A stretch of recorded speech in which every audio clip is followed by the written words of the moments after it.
Hey everyone, thank you so much for joining in for today's talk. And our prayer is today that this talk will encourage you and that God will speak to you through it. And I do want to say, you got to subscribe to this YouTube channel right now if you want to see more stuff like this, all the latest content coming out.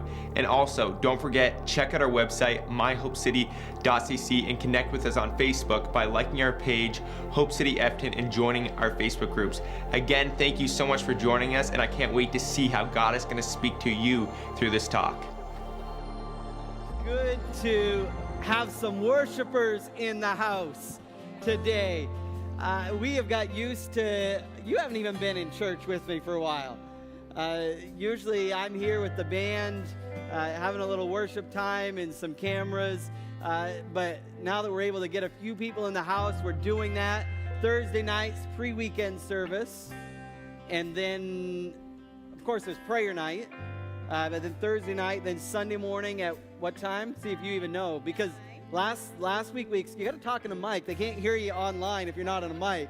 Now, the front row, she's got host number 2. Can you hear me? So last weekend, we experimented Sunday mornings. Yes.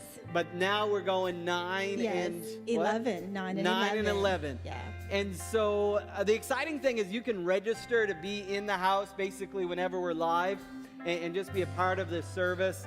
Wednesday night prayer, Thursday night pre-weekend, and then 2 on Sunday. And we'll see as things are going good. Hopefully they'll open it up. We have a big room here, so maybe they'll let more people come in our room. But yeah, it is Legacy 2020 weekend. And we've been talking Legacy the last couple weekends, but this is really the celebration weekend. And just excited for that. Excited to share today. And what I want to do today, I want to do something a little different. And I know some of you that are in the house, you're like, why are we doing it different? We're just finally back in the building. But most of the people, they're in their living rooms joining us today. And so I wanted to start, instead of just coming up and share a message, I wanted to start by just having a living room conversation. And so I asked a couple people to join me on stage. And so they're going to come up right now, and they're going to grab a seat, find a seat in my living room tonight. Not many people have a living room with a full band in the background.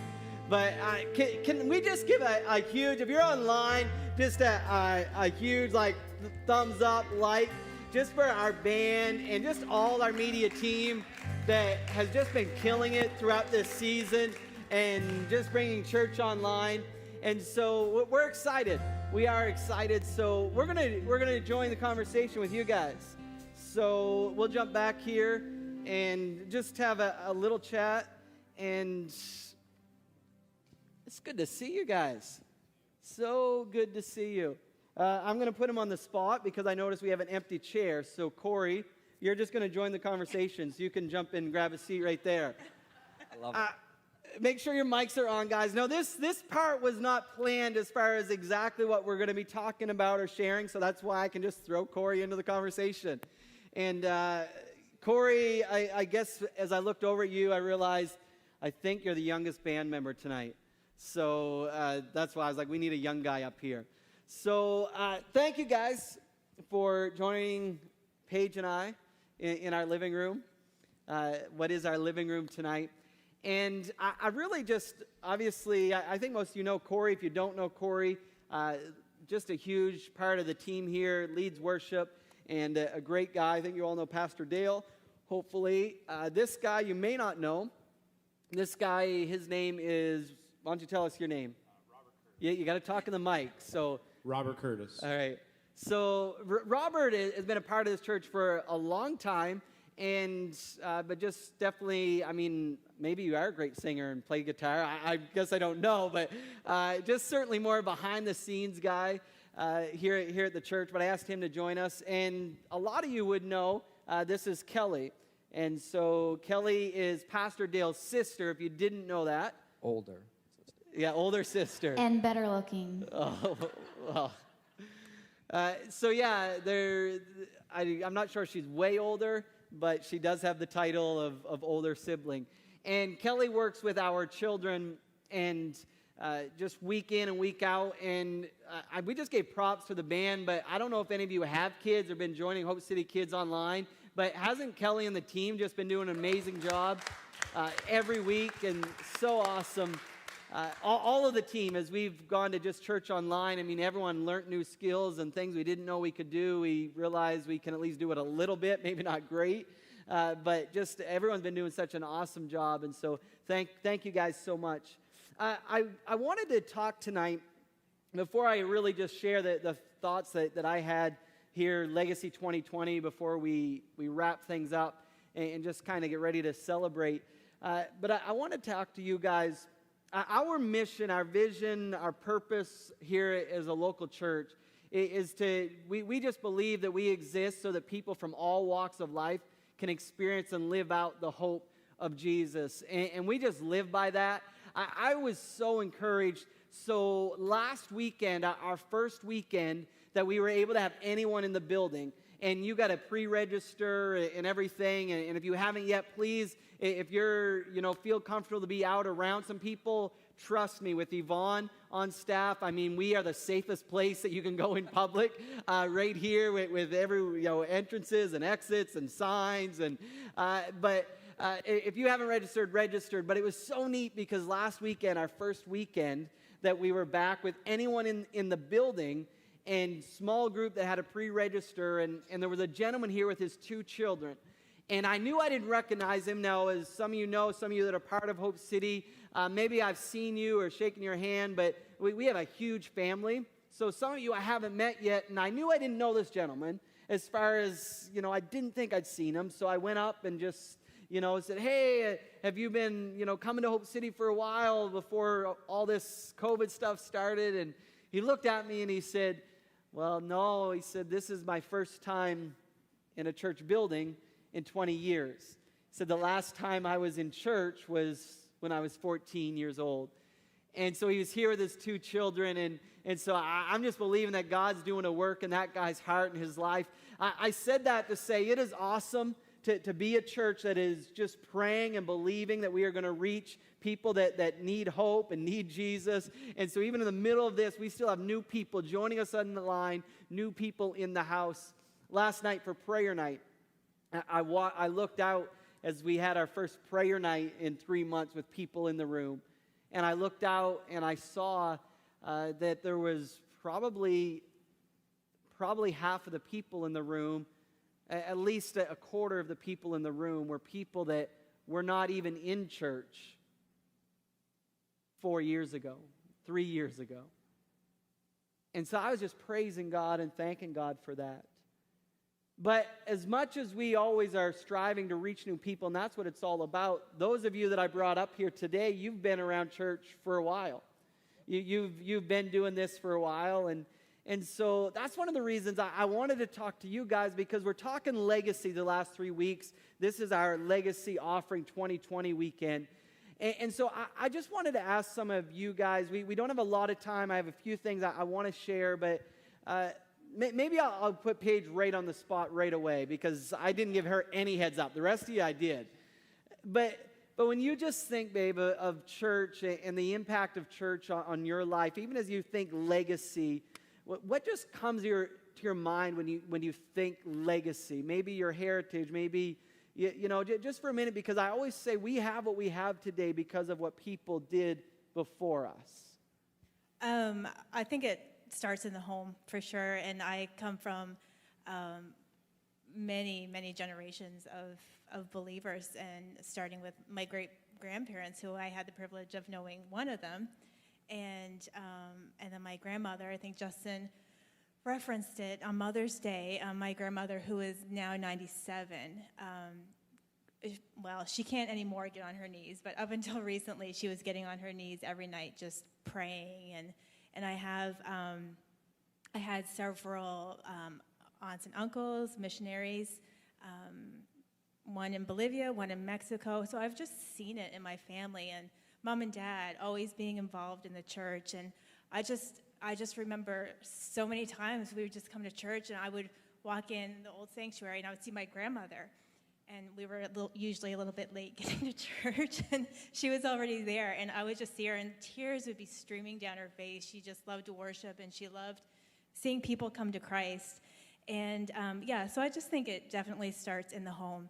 And Robert, I remember you coming to our church for the first time, and you weren't necessarily a believer, I don't think, initially.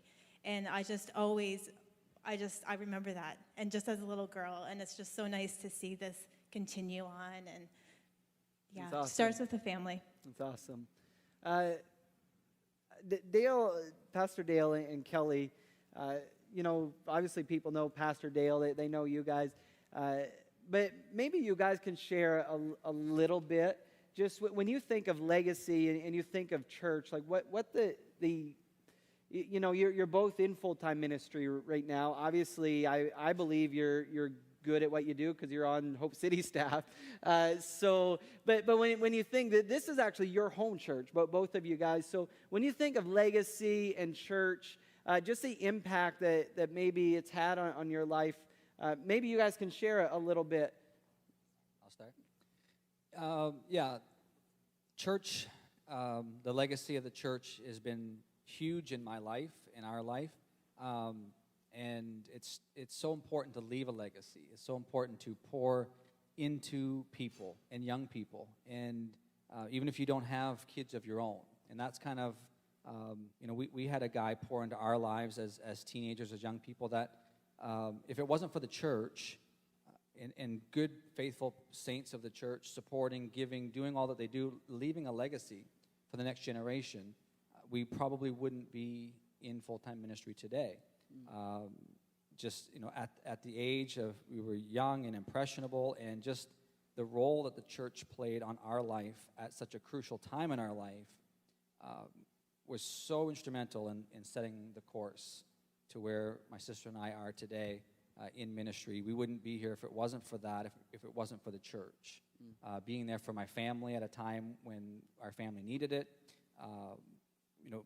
one-on-one, with our youth pastor, Barry Seymour, just time with him.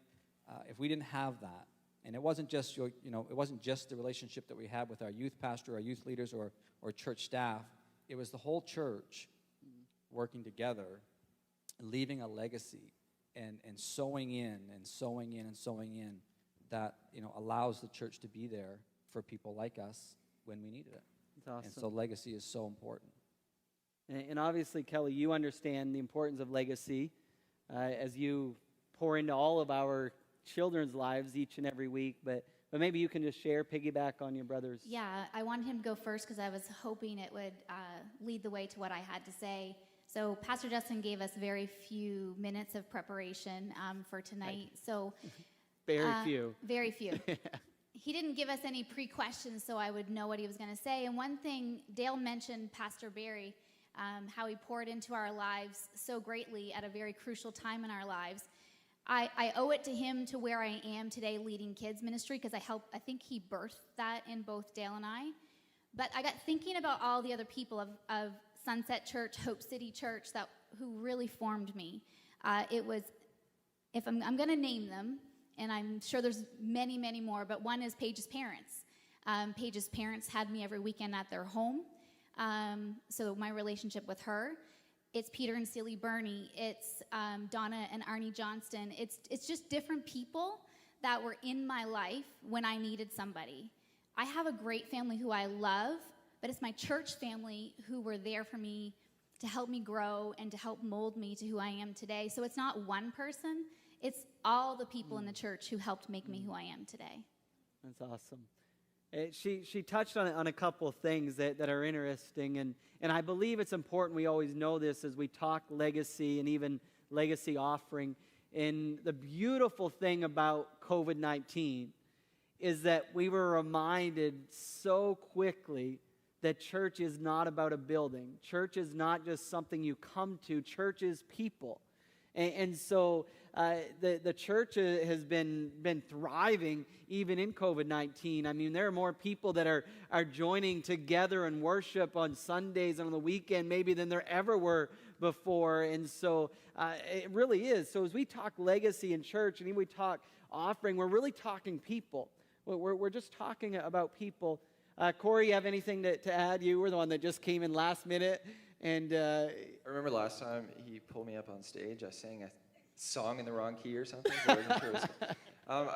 I guess I would say like what everyone else says is that it's like the personal relationships that you make and the people that add a legacy to your life. Like I have people that are my age that are in this church. I have people that are in their 80s that are like as best of friends in this church, and I know that they're both adding a legacy to my life.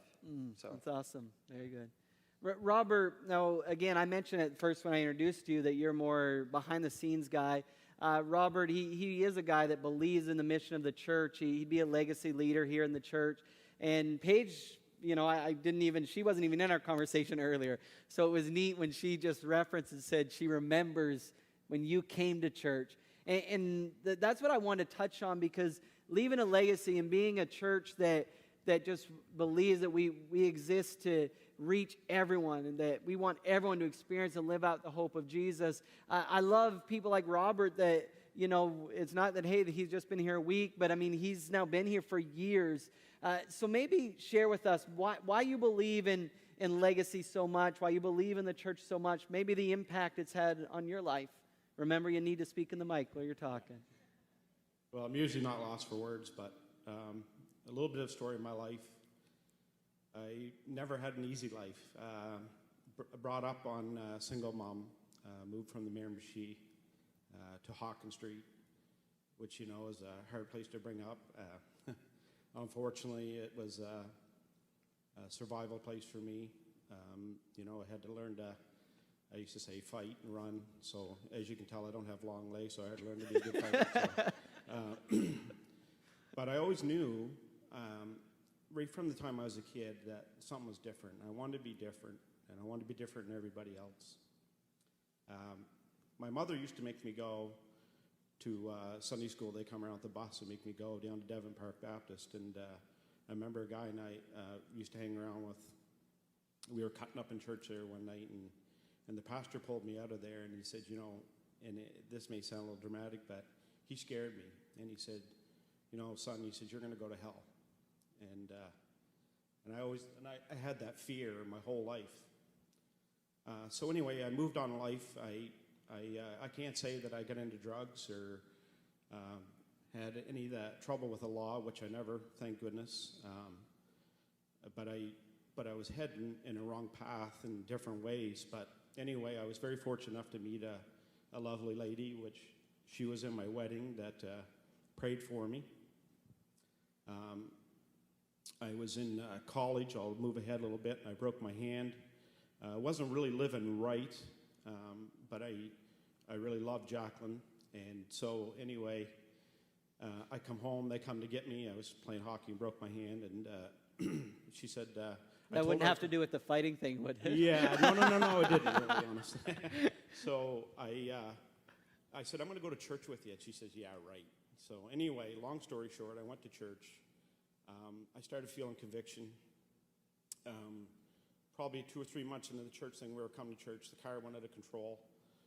I spun out in front of a transport, and I was sitting on the side of the road, and I remember the Lord spoke to me and said, this is how quick your life can be ended. That was 1992. 1992, I come up to the altar that night, and I said, Lord, if you're real, you'll take smoking, drinking, and the cussing and stuff out of my life, and he did. That's awesome. I pursued to get married. Had 2 beautiful children. I'll skip ahead, got a real good job. Seemed like I had my world. My life was together. 2008, built a big new house up on the hill I was very proud of. My wife was. Wife went in for surgery. Died 2 weeks later. 35. I just had to go into survival mode. That's all I knew. So for me, it was survival. So I said, I got to do what I got to do. The monkey was on my shoulder. You don't have to drink, run the roads, do this. But I said, no, I can't. I got 2 wonderful kids, great family. So I did it. I pursued. I worked day and night. I worked so hard sometime. I remember my son was 15 years old. I worked so hard that I couldn't drive no more. I was in Tim Hortons. I said, Ben, you got to drive my truck home. He said, Dad, I can't drive. I'm only 15. I said, you'll do all right. So anyway, I had it made. I'd say my wife had me set up well. Financially, I was fine, but I was lonely. So I made it through that. Had a great business partner at the time, had a wonderful business going, and he turned on me. So that was a very struggle. In between that, I should say I skipped ahead. I met another beautiful wife. My wife's out there. She's shy. I always say God blessed me with another beautiful wife. I don't know how I got them, but they say love is blind. So anyway, pursue on. My business relationship fell apart. I love this guy like my father. It just wasn't the business relationship. I was hurt. It was very dark for me. Nobody knew, because again, I knew how to survive. I get up every day. Everything was great. But when I come home at night, my wife knew. And it took me some dark places. There was actually a time I thought of taking my life. But I had two beautiful kids, a beautiful wife, and everything a man would want. But I wasn't happy. So anyway, we struggled through that. And one day I called my wife. I was in Tim Hortons parking lot. I said, dear, I sold everything. I'm done. I'm coming home. She said, you're crazy. I said, I know. I had 2 houses on the go at the same time. But I can honestly say I felt a sense of freedom. And I pursued to go out and just do my own thing, which felt really good. And then, bang, 47. I thought I had my life on track, took a heart attack, drove myself into the hospital. Sitting in bed, trying to get a hold of my wife. She was at a wake. And I thought it was over. I thought my life was done. I was planning with my friend on the bed, look after my family. And anyway, I survived that. And life's good. I come home. My business couldn't be better. I got... the most important thing is a legacy. When they talk about legacy, I tell everybody, it's not about the money you got in the bank. It's not about the car you drive. It's not about the house you live in. My legacy is my relationship with God, my wife, and my 2 children. That's good, huh? And, even my father-in-law from my first wife works for me every day. Yeah. We hang out. He's 70-something years old. He comes, hangs out with us every day. We love him. He treats my wife like gold. We have a great family. We have a loving family.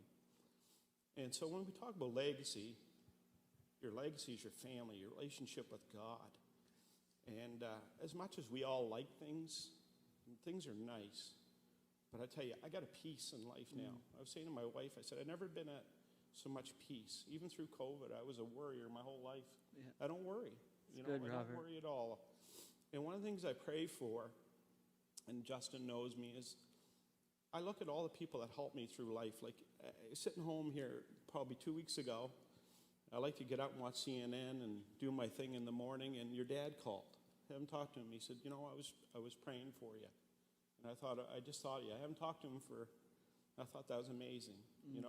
He thought of me.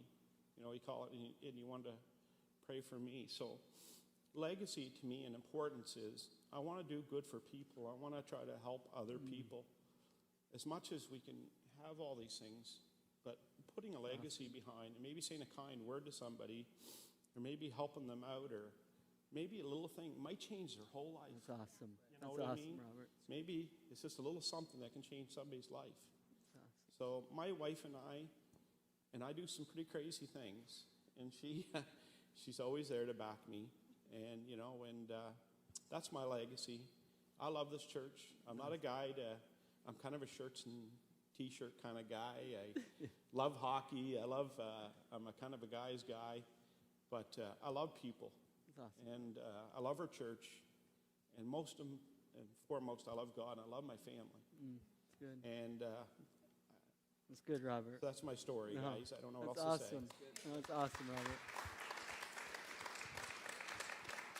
Robert. That's the most he's ever shared. So, in this setting, and I want to thank all of you. And I know this has been a different service, a different sort of way of doing things. In just a few moments, we're going to really have our celebration, our legacy offering. And every year, see, our church is a generous church, and we believe in the principle of giving. But then once a year, we just pray and we decide what can we give over and above. And we just believe this is legacy. Our regular giving, it operates the church, but every year over and above, we can just do kind of whatever we dream about doing as the church is generous. But I want to leave you with these thoughts just before we wrap up today and get ready to celebrate. This is going to be my fastest sermon. We ready? I'll try to make my fastest sermon. I just want to read to you from 2 Corinthians. It says this, "For we live by faith, not by sight." We live by faith, not by sight. And then in verse 9 it says this, "So we make it a goal to please Him." Speaking about our Lord and our Savior. We've been in this series, and I entitled Legacy 2020, This Isn't Normal. And we had fun the last couple weeks just talking about how things are not normal, and we realized that. But really what I told you I was going to share today is that everything we do isn't normal. As believers, really when you look at our lives, especially an outsider, should look at our lives and they would kind of say, well, that just isn't normal. This isn't normal. But as you start to look throughout Scripture and different people in the Bible, you realize, like, this isn't normal. The stuff that we read about just isn't normal. I was thinking about Abraham. When you look at Abraham's life, and it is not normal to leave your family and leave everything to go to a land that you really don't even know you're going to. That's what Abraham did.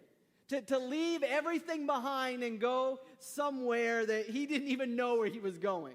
That just isn't normal. I jotted some stuff down here as I got thinking about it. You think of Moses.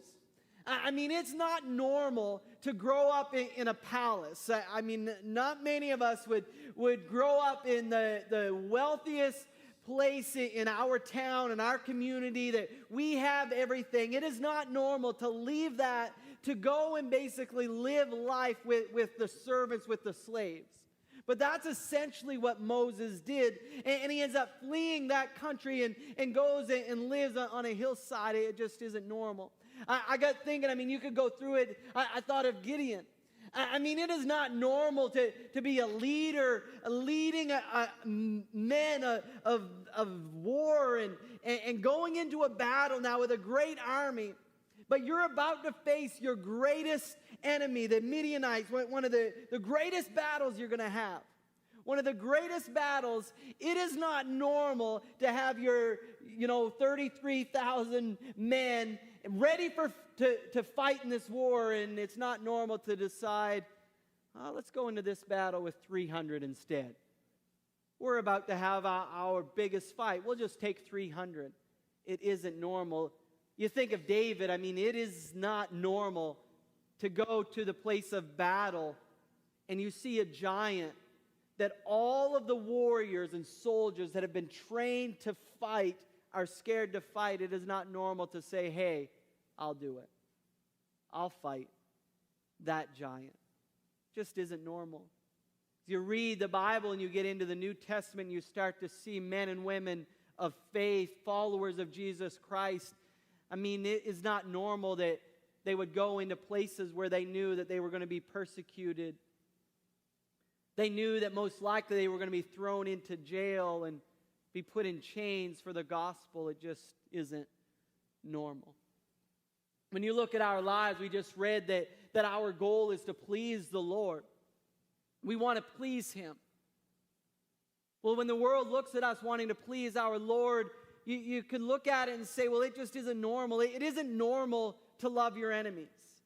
It isn't normal to pray for people that persecute you. It isn't normal to try to live a life that you constantly are saying, I'm gonna forgo, or I'm gonna pass by instant gratification because I have a higher calling. That just isn't normal, especially in our day, in our culture today. It isn't normal to set aside time every week in your life to get in the presence of God and be in church online or go to a building and have church with other believers. The world will look at us and say, this just isn't normal. I remember my dad, as we talked legacy, I remember when my dad became the lead pastor here at HopeCity, which was Sunset Church at the time. Some of you know his story, some of you may not. But on the outside, when people looked at the decision he was going to make, even some of those close to him, looked at the decision he was going to make from where he was and the organization he was in, they just said, why would you do that? You're not going to do that. Just isn't normal. Look at the setup you have here. It just isn't normal to go and lead that church. It isn't normal that when I can only have a total of 50 people in the building, that we're going to have a legacy offering. It isn't normal. Most of what we do as believers isn't normal. See, everything isn't normal until faith becomes a factor. Everything isn't normal until faith becomes a factor. You see, Abraham would go and he would leave that land and leave his home and leave his family, but he would go to the place that would eventually become his inheritance, his promised land.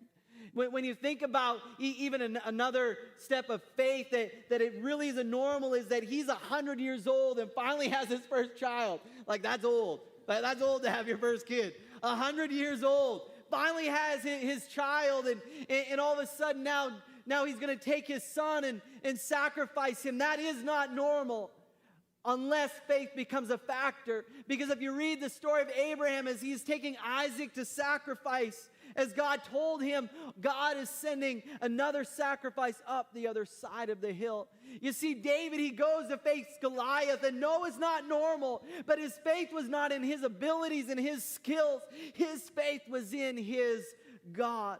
You see, it isn't normal to go into a place that you know you're going to be persecuted and put into chains for the gospel. But Paul would say that I'm in these chains for the gospel. That was a good thing, because faith was a factor in his life when my dad became lead pastor of this church. It had nothing to do with taking a step in an organization or climbing a corporate ladder. It had everything to do with faith and the call of God. 4 years ago, we started Legacy Offering. We called it Next. An offering of faith where we as a church, we prayed and we decided we would give over and above to move church forward. Not necessarily just to a program or this or that, but we just believe in the mission of the local church. And this year, 4 years later, with very few people in the building, this isn't normal until faith becomes a factor. God, do people still believe in the mission of the local church? God, is the church still thriving even though we can't see a room full of people? I want you to know today that it is. I shared on Wednesday, I believe truly what is the greatest and most impactful question that you can ever ask God, and it's what? It's not why. We always ask God why, but it's what? Paul, when he was converted, the Lord shows up in his life, and his response to the Lord showing up was, Lord, what would you have me do? Abraham lived his life of faith because he asked God, Lord, what would you have me do? Moses left the palace in Egypt because he said, Lord, what would you have me do? I believe David was able to face Goliath on his way to the throne because he would say, God, what would you have me do? Desiring the will of God more than anything. You see, legacy starts with a simple okay when God answers your what. Legacy starts with a simple okay when God answers your what.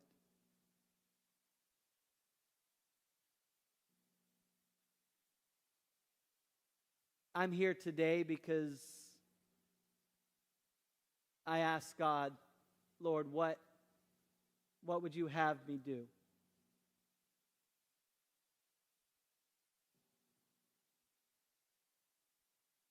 After the church had such a huge impact in my life and my grandparents and my parents, realizing what God had done in my life as a young boy, I started that conversation, Lord, what would you have me do? I didn't know right away. A lot of that's figuring out as we live our life by faith. The legacy begins when you simply say, okay, to whatever God says, this is what I want you to do. Men and women we read about over and over again, their legacy is because they answered, okay. We're here and it's Legacy 2020. I want you to know God's given me dreams of what Hope City can be and do in this region and way beyond. Our legacy offering, it doesn't just affect our local church, it affects the missionaries around the world that we support, stuff that we're able to do locally and all around the world. This is my prayer and my ask of you, church. Band, why don't you come back as we get ready to wrap up Legacy 2020. It's very different. But all I ask is every one of you that call Hope City home, that you take 2 minutes, and when it comes to offering, over and above your regular giving, we just believe in what we believe in the principle of tithing. Most people look at that and say, that's not normal. Yeah, but it's because faith's a factor. We trust God with our 90% way more than we trust ourselves with 100%. We come to God and we say, okay, God, what would you have me give? I'll tell you over and over when it comes to offerings, it's not about the amount, it's about the heart. Last year we had the largest legacy offering we ever had. The reason I say the largest is not just because it was the largest amount, but it was because we had the most people involved. For some people, life is different right now. They can't give what they once gave. God knows that. God knows that. That's why today, you're not having the conversation last year, God, what am I supposed to give? You're having the conversation today. God, what? What would you have me do?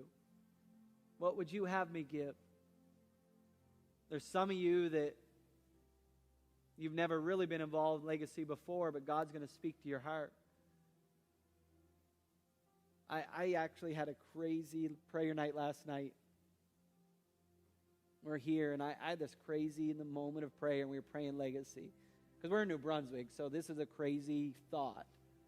It honestly is. I mean, if I was Hillsong, Australia, this would be a cool thought. This is a crazy thought in New Brunswick. But I literally, as we were praying in my spirit, it was just me and God, or me dreaming, or God planting faith in my heart. I don't know, but I actually, in my spirit, just felt there'll be a day that someone will write a check to our local church for $1 million. That's crazy in New Brunswick. I don't know if it's God or... But the cool thing about whatever amounts, you see, when it comes to giving in Scripture, it's all heart issues. And so if ever God blesses someone, and just so you know, the blessing of God and reaping you sow, God will trust you with a little, and if He blesses you with more, it's so you can do more. It's not so you can have more. But when God looks at giving, He looks at the heart. And if someone has the ability to give $1 million, and someone has the ability and it's as much a sacrifice to give $100, it's the very same to God. The very same.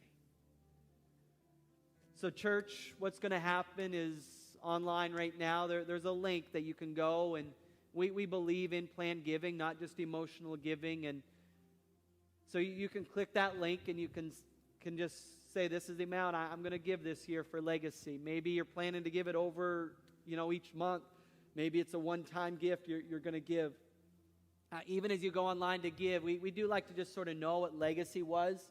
So, if you can say, hey, this is over and above, this is Legacy, even if you send an e-transfer, make a note that it was Legacy, that it was over and above your regular giving.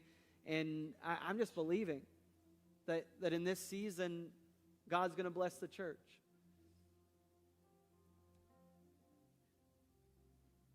We're not doing Legacy. I had this thought today.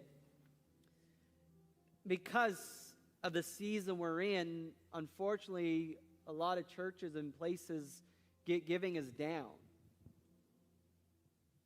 Do you know what? The giving in our local church in 2020, even with, what are we on, 14 weeks of no one in the building, the giving in our church in 2020 is higher than 2019.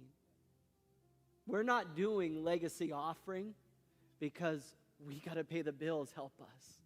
We're doing Legacy 2020 because we believe in moving church forward. And get ready.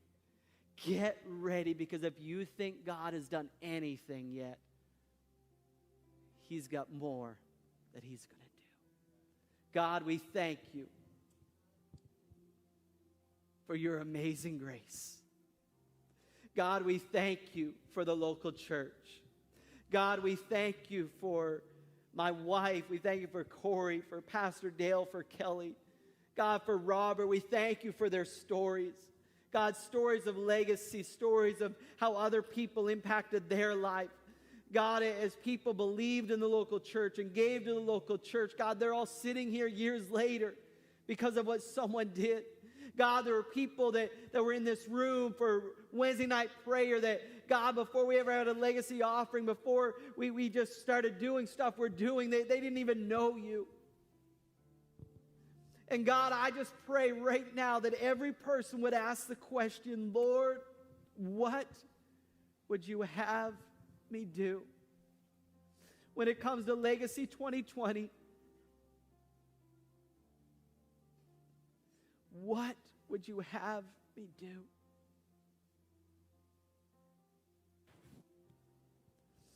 In Jesus' name.